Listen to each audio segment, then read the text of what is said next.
Hello everyone, welcome to PP math academy. আজ আমরা শতকরার part 2তে বেশ কয়েকটি গুরুত্বপূর্ণ অঙ্ক নিয়ে আলোচনা করছি। আগের দুটি পার্ট আমরা করেছিলাম, তাতে 1 থেকে 7 পর্যন্ত অঙ্ক আছে। আজ 8 থেকে অঙ্কগুলো শুরু করছি। 8এর অঙ্কটা বলেছে, কোনো জিনিসের দাম 20% কমে গেছে। একজন ব্যক্তি যদি আগের মতো টাকা খরচ করতে চায়, তাহলে তাকে ওই জিনিসের ব্যবহার কত শতাংশ বাড়াতে হবে। আমরা 20% সমান কী জানি? 20% সমান হচ্ছে 1/5। অর্থাৎ এখানে দামটা কমেছে, সুতরাং স্পাইস রেশিওটা কী হবে? আগে 5 টাকায় জিনিসটা কিনলে এখন সেই জিনিসটা 1 টাকা দাম কমে যাচ্ছে, মানে 4 টাকা। তাহলে দামের অনুপাতটা কি? আগে 5 ছিল, এখন হচ্ছে 4। এবার আমরা দামের অনুপাতের উল্টো জানি, কোয়ান্টিটি রেশিও হবে। তাহলে কোয়ান্টিটি রেশিওটা কত হবে? 4:5। অর্থাৎ পরিমাণটা আগে যদি যে টাকায় 4 কেজি পাওয়া যেত, এখন সেই টাকাতে 5 কেজি পাওয়া যাচ্ছে। তাহলে কত বেশি পাওয়া যাচ্ছে? 1। আগে পাওয়া যেত 4, এখন পাওয়া যাচ্ছে 1।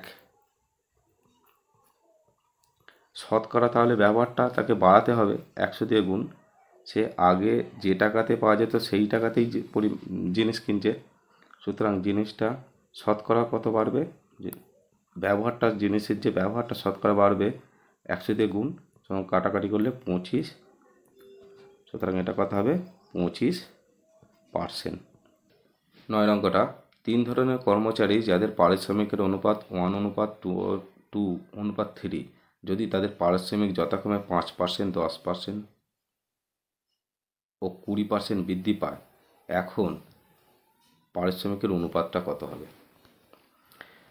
কি বলেছে? প্রথমে তাদের পারিশ্রমিকের অনুপাত 1:2:3। প্রথম জনের পারিশ্রমিক 5% বেড়েছে। আগে যদি 1 থাকে, এখন পারিশ্রমিক 5%, মানে 1/20। 1 × 1/20, এটা বেড়েছে। এই 1/20টা প্রথম জনের বেড়েছে। আগে ছিল 1, এখন বাড়লো 1/20। দ্বিতীয় জনের পারিশ্রমিক বেড়েছে 10%। আগে ছিল 2, 2-তে কত বলো? 10%, মানে 1/10 সমান দ্বিতীয় জনের পারিশ্রমিক বাড়লো 2/10। আগে ছিল 2, এখন বাড়লো 2/10। তৃতীয় জনের পারিশ্রমিক আগে যদি 3 থাকে, এখন কত বাড়ছে? 20%।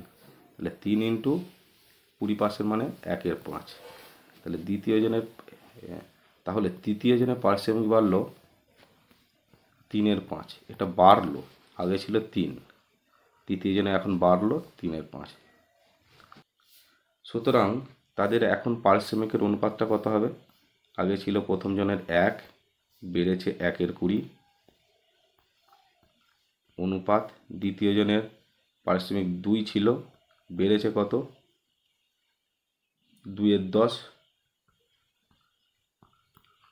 তৃতীয় জনের পারিশ্রমিক ছিল 3, বেড়েছে কত?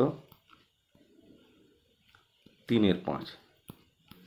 এই অনুপাতটা তাহলে 21 21-এর 20 অনুপাত, এখানে উপর হচ্ছে 22-এর 10 অনুপাত 5। এবার 15-3 18, 18-র 5। এবার এর নিচে 20 আছে, এর নিচে 10 আছে, এর নিচে 5 আছে, সবার নিচে 20 করে দেবো। সুতরাং এর ওপর নিচে 2 দিয়ে গুণ, দ্বিতীয়টার ওপর নিচে 2 দিয়ে গুণ করে দেবো। আর এর নিচে 20 করতে হলে ওপর নিচে 4 দিয়ে গুণ করে দেবো। তাহলে অনুপাতটা কত হবে? 21। নিচে সবার 20 চলে আসছে, উঠে যাবে। 21 অনুপাত 22-44 হবে, অনুপাত 72। তাহলে এটাই হচ্ছে তাদের নতুন পারিশ্রমিকের অনুপাত, 21:44:72। বিয়েরটা উত্তর হবে। 10 অঙ্কটা, একটি পরীক্ষায় রামের পাওয়া নম্বর শ্যামের পাওয়া নম্বরের থেকে 40% কম, তাহলে শ্যামের পাওয়া নম্বর রামের পাওয়া নম্বরের থেকে কত পার্সেন্ট বেশি? এখানে কি বলেছে? 40%। 40% মানে আমরা কি জানি? 2/5। আর রামের পাওয়া নাম্বারটা শ্যামের পাওয়ার নম্বরের থেকে 40% কম, তাহলে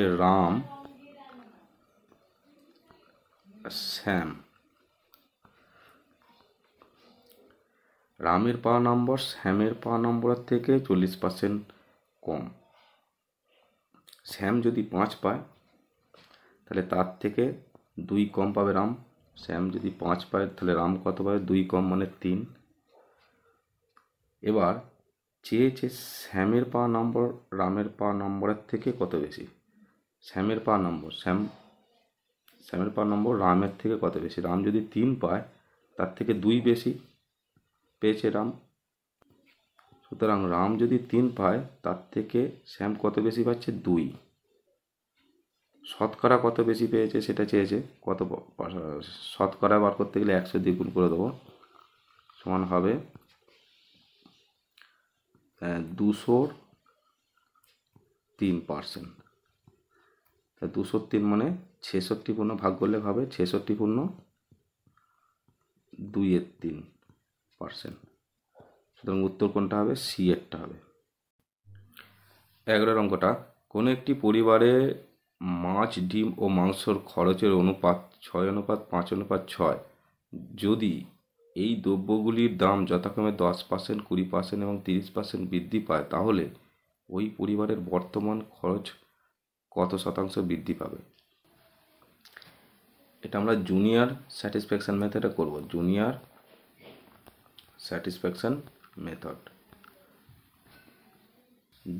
স্যাটিসফ্যাকশন মেথডে প্রথমে আমরা এই অনুপাতগুলো লিখে দেবো তিনজনে, 6, 5, 6। এখানে শতকরা যে পার্সেন্টেজ সেটা লিখলাম। এবার এই 10 থেকে 20% বৃদ্ধি হয়েছে কত? 10।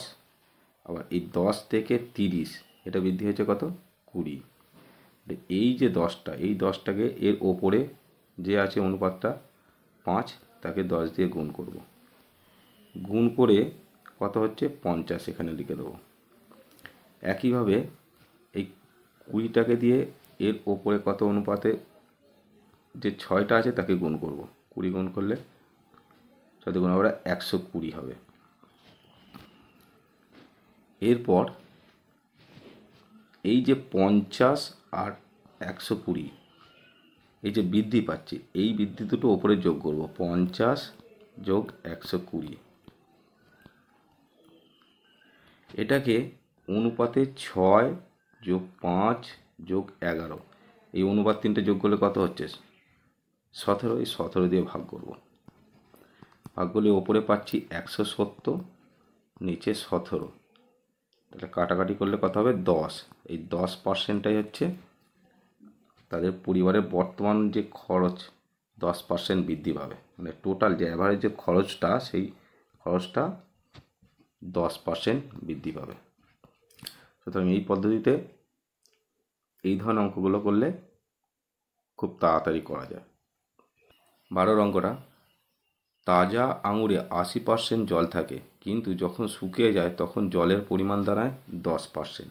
যদি শুকনো আঙুরের ওজন 1 কেজি হয়, তাহলে তাজা অবস্থায় আঙুরের ওজন কত হবে? কত ছিল?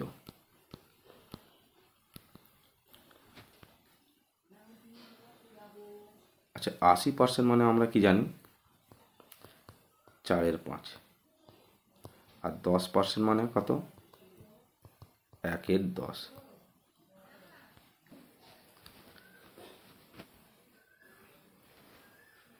তাজা অবস্থায় আঙুরে 80% জল ছিল, তার মানে কি? টোটাল আঙুরটা যদি ওজন 5 কেজি হয়, তার মধ্যে 4 কেজি জল ছিল। টোটাল আঙুরটা যদি 5 কেজি হয়ে থাকে, তার মধ্যে জল থাকছে 4 কেজি। তাহলে শাঁসটা কত থাকছে?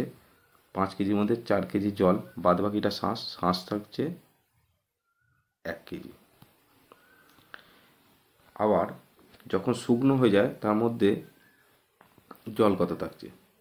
10%, মানে 10-এ টোটাল আঙুরটা 10 হলে তাতে 1 কেজি জল থাকবে। তাহলে জল যদি, তাহলে শাঁসের ওজনটা তখন কত দাঁড়াচ্ছে? টোটালটা 10, তার মধ্যে 1 কেজি জল থাকছে, তাহলে 9 কেজি শাঁস থাকছে তখন। আর জলটা থাকছে তখন 1 কেজি। আর শাঁসটা প্রথমেও যা থাকবে শেষেও তাই থাকবে, শুধু জল বেরিয়ে গেছে আঙুর থেকে বলে আঙুরটা শুকনো হয়ে গেছে, সুতরাং শাঁসটা একই থাকবে। কিন্তু শাঁস অনুপাত এখানে আমরা দেখছি 1, পরে আমরা শুকনো অবস্থায় দেখছি 9। তাহলে এই 1 আর 9কে সমান করব। করতে গেলে প্রথমটাকে আমরা কি করব, 9 দিয়ে গুণ করব, আর শেষের অনুপাতটাকে 1 দিয়ে গুণ করব। তাহলে এটাকে শাঁসটা সমান করতে গেলে, এখানে 1 আছে এখানে 9 আছে, সমান করতে গেলে এটাকে আমরা 9 দিয়ে গুণ করবো এই অনুপাতটাকে, আর এই অনুপাতটাকে 1 দিয়ে গুণ করব। সেখানে এই যে অনুপাতটা নতুন দাঁড়াবে 36 অনুপাত কত 9 দাঁড়াবে। আর এর দ্বিতীয়টার ক্ষেত্রে দাঁড়াবে 1 অনুপাত 9, 1 অনুপাত 9 তো ছিল। নতুন যে অনুপাতটা, এই শুকনো অবস্থায় যে অনুপাত 1 অনুপাত 9, মানে 1 জল ছিল 9 শাঁস ছিল, 9 একে 10, এই 10 সমানই কত বলে দেওয়া আছে 1 কেজি। তাহলে 1 কেজি,